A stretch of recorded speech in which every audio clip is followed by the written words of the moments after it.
Well, I'm delighted to be joined by Rachel Page from Rachel Page Nutrition today to have a chat about managing type 2 diabetes.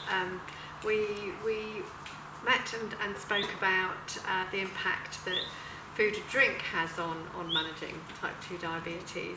For those of you that haven't seen that conversation that we had, then please do look it up.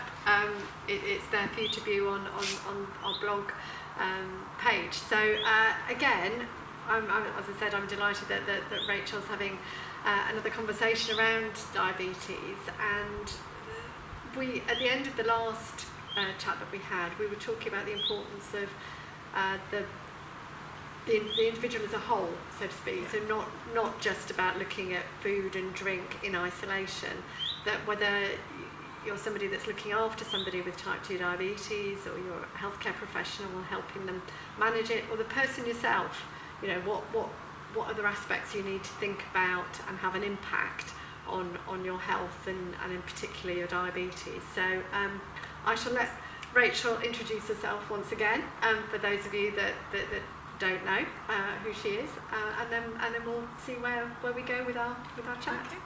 Lovely. Well, nice to see you again, Lynn. Lovely to be out in the sun. So yeah, I'm Rachel Page. I own Rachel Page Nutrition. I'm a BANT registered nutritional therapist, and I work with people who have type 2 diabetes to help stabilise their blood sugar, get their energy back, increase their energy levels, and sort of live the best life that they can. So I have a family history of type 2 diabetes, and I had gestational diabetes when I was pregnant. So I have a sort of personal understanding of how that can impact people, and you know, how difficult it can be to manage, and it can be quite scary. Yeah. So yeah, that's my background. Just before we get started, just like to have a little disclaimer, as we did before. So this is not medical advice. When I work with clients, I work very much on an individual, personalised basis, and that means I can take into account their family history, their personal history, any medications they're on, and their lifestyle. So what we're going to talk about today is general advice that's applicable to a lot of people, but you know, really people should be having should be checking with their GP, their practice nurse, or you know, with other healthcare professional, nutritional therapist, for example. So last time we spoke, we particularly focused on how important food is in the management of type 2 diabetes, and today we are going to focus on other aspects, like I said, and what has an impact on staying well when living with diabetes. So perhaps you can kick us off with that, Rachel. Okay, yeah, sure. So that's right. Food and drink, what we eat and what we drink, has a massive effect on type 2 diabetes through the blood sugar levels that we have. But that's not to say it's the only thing, and there are other things that are taken collectively can be just as important. So we're going to talk separately about things, but there's an awful lot of overlap between them, because each thing impacts on everything else. Yeah, so there's a variety of things that can impact blood sugar levels as well as food and drink. So that's things like stress, sleep, how well we look after ourselves, and movement, how much exercise we do and how much daily activity. So the first one that I want to start with is stress, which is something that, you know, will pretty much affect everybody. Mm-hmm. And so what happens when we're stressed is our body gets ready to sort of jump into action, and the way it does that is it releases glucose into the blood, so that it can get absorbed into muscles, so that you've got the energy to do whatever it is you need to do to respond to the stress. So this will mean that you've got high blood sugar levels regardless of what you've been eating or drinking. So it's really crucial that if you've got type 2 diabetes, or for anybody, but particularly for people with type 2 diabetes, that they have strategies in place so they can manage stress to try to prevent that impact. And we can't necessarily get rid of stress, mm-hmm. but we can try and limit the damage that it might do. Mm-hmm. And of course, you know, having a diagnosis of type 2 diabetes or living with type 2 diabetes itself can cause some people to feel quite stressed. Yeah, it can be massively stressful, trying to understand something, getting a diagnosis like that. So it's really important to be able to have someone to discuss it with, and talk it over, and like I say, have those strategies in place. But yeah, can be a very stressful time for a lot of people. And this is where I suppose if for people with type 2 diabetes, if they're offered education or when they talk to their healthcare professional, is if they can signpost them to people that can help with areas of, particularly if it's obvious that it's kind of stress management that they need some help with. That's right. It's not to ignore it, but to actually seek advice and talk to people. And in fact, sometimes just by talking to people in itself can help with that. Yeah, that's right. And stress is not something that can be seen in isolation. We all know if we're worried, we can find it hard to sleep. And sleep is the next thing that I really want to talk about. Yeah. In that, if you're tired, if you're not sleeping well, if you're tired, then your body sort of has to react to that. So it releases glucose into your blood to try to give you energy to sort of keep you going. So if you're not sleeping well, maybe because you're stressed or for whatever the reason, then that also has an impact on your blood glucose levels. Other things that can happen if you're tired is that we all give into temptation a little bit more, a little bit less willpower going on maybe. The body sort of wants, it sort of craves foods that, what we would call comfort foods, that will give it that instant boost of energy. And so, we want things like sweets and chocolate and pasta. And again, that is a way that a lack of sleep can be problematic for people with diabetes, because it's easier to make poor choices when you're tired, and it's less easy to make what we might think of as the good choices that we spoke about last time. Yes, no, definitely, and then there's a balance within all of that, isn't exactly. there? And we're all human. We can't be good all the time. No, not at all. Food, as we said, that whole, sort of how it's okay to have sort of what people might consider sort of treats sometimes, but not for it to become a sort of a daily part of their... Exactly. It's what you eat on a day-to-day basis, and what you do on a day-to-day basis is what affects your long-term health. And so I know we've discussed this before, but it's about having that balance, and it is about most of the time doing the things that you're meant to do that will improve your health. And then sometimes, as long as you're being good, 80 or 90% of the time, if you're have a few treats along the way, then that's absolutely fine. It's not the odd treat that will blow you off course, it's the everyday things that you do. Yes, absolutely. So the other thing when we talk about or hear about the management of type 2 diabetes within the lifestyle arena, so to speak, is that people talk about exercise, or should I actually really say, movement, how we have physical activity. Would you like to sort of elaborate on that, and what the general advice and thinking that people should be taking on board? Yeah, certainly. So movement, I think, like I say, if we talk about movement, to encompass something broader than just sort of exercise. So again, it can be quite a personal thing. Most people with type 2 diabetes probably do need to lose some weight, and they need to get below their personal fat threshold, which is not necessarily to do with falling into an overweight category or an obese category, but it's very much to do with an individual's physiology. So the movement that is suitable for different people will be different. So for some people it might be that doing some cardiovascular exercise is useful. I would sort of say, if you are thinking of embarking on that sort of thing, to either talk to an exercise professional, consult your GP, take it steadily, take it slowly, don't just go rushing into trying to run 20 miles straight off. But for other people that might not be suitable, because exercise and movement, exercise can be quite stressful on the body, and as we've spoken before, stress is not necessarily a good thing that we should be trying to do. And so for some people, at some points, it might be better to do something that's a more sort of restorative exercise or movement, and things like yoga or Pilates can be important. But again, it's about knowing what's right for that individual and getting that balance right for them.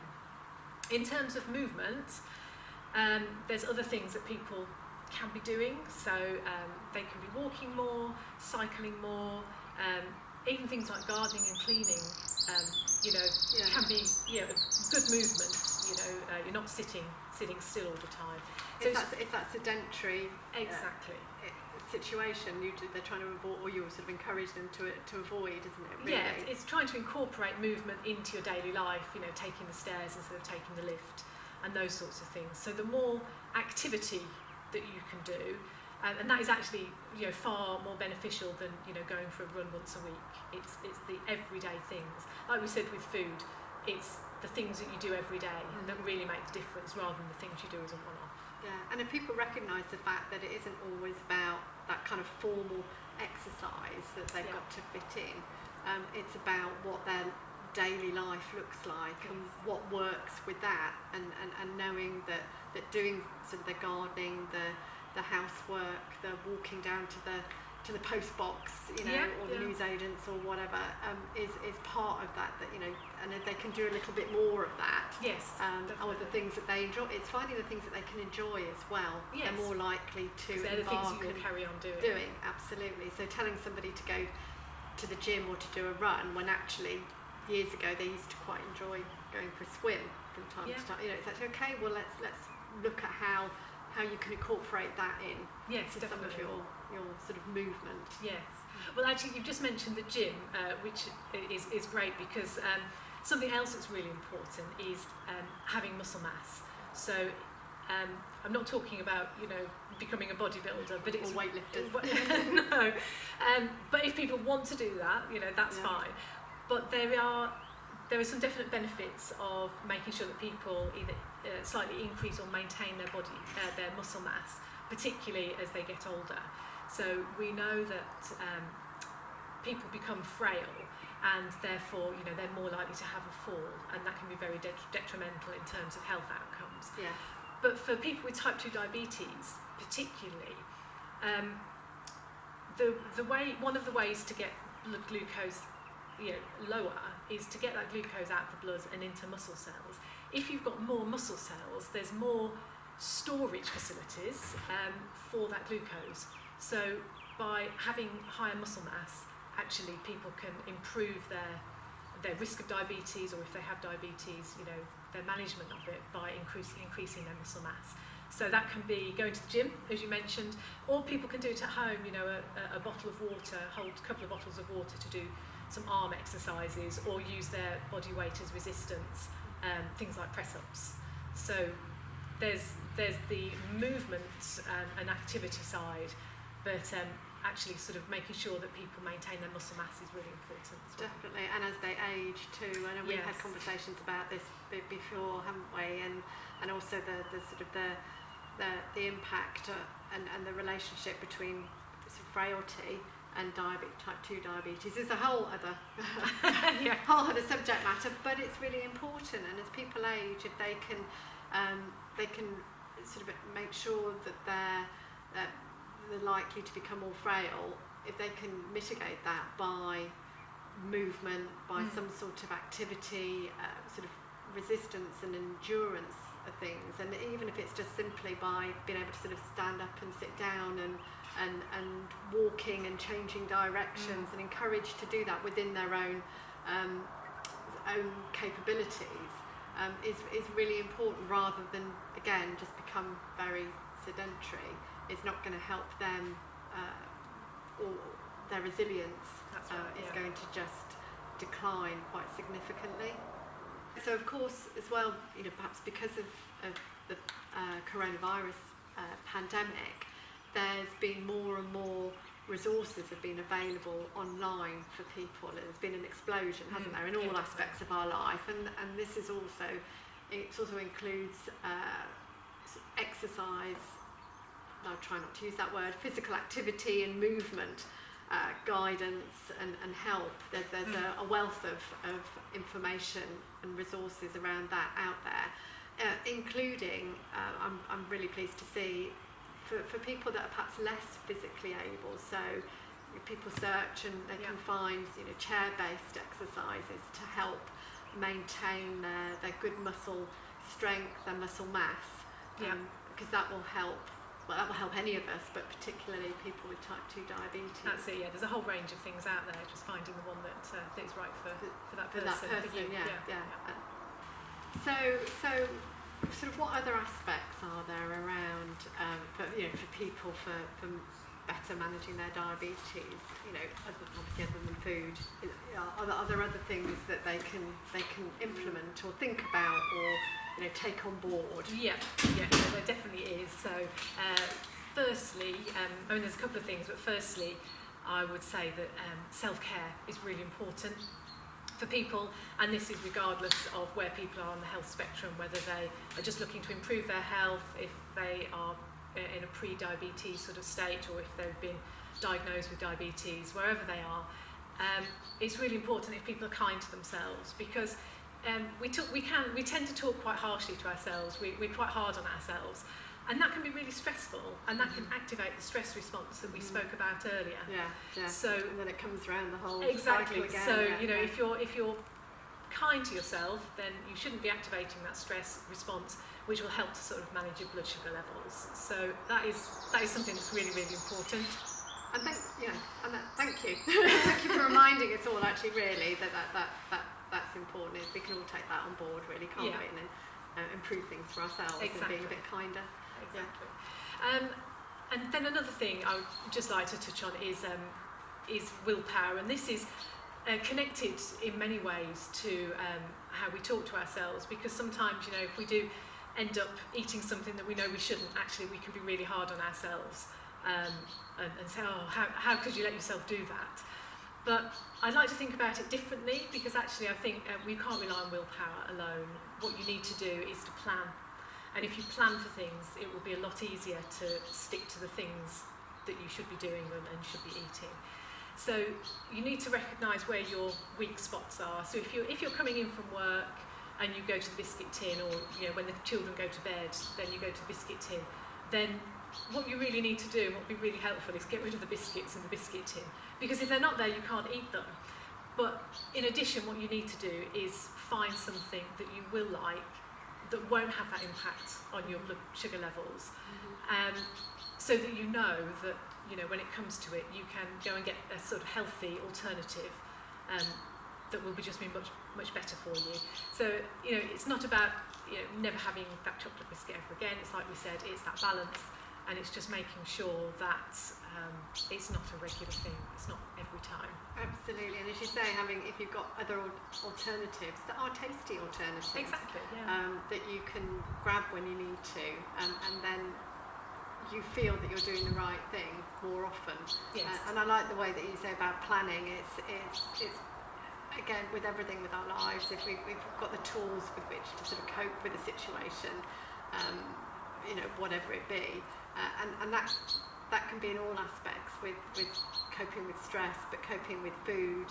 Having a list when you go to shop, when you're shopping. Absolutely, knowing what meals you're planning, and therefore what food you need to have in order to cook those meals, means that you don't rush into a supermarket short on time, and getting hungry, buying perhaps the less good things, feeling a bit stressed because you haven't really kind of thought through what you're going to do, and it's a quick grab and home, and then realise, perhaps I'm going to struggle to cook or to follow what I'd planned to do. So planning is key, and it is one way that you can really make your life easier. You can take away that temptation and be kinder to yourself, which I think is really important. So that's it. That's the aspects that I really wanted to cover. So a lot of the things that we spoke about come back to stress. So it's about not activating that stress response, about getting better sleep, moving more, and being kind to yourself. And they're all interrelated, as you said. And if we all take a bit of time to think about all of that, and have plan in and think about what we're going to do, then make life feels a little bit easier.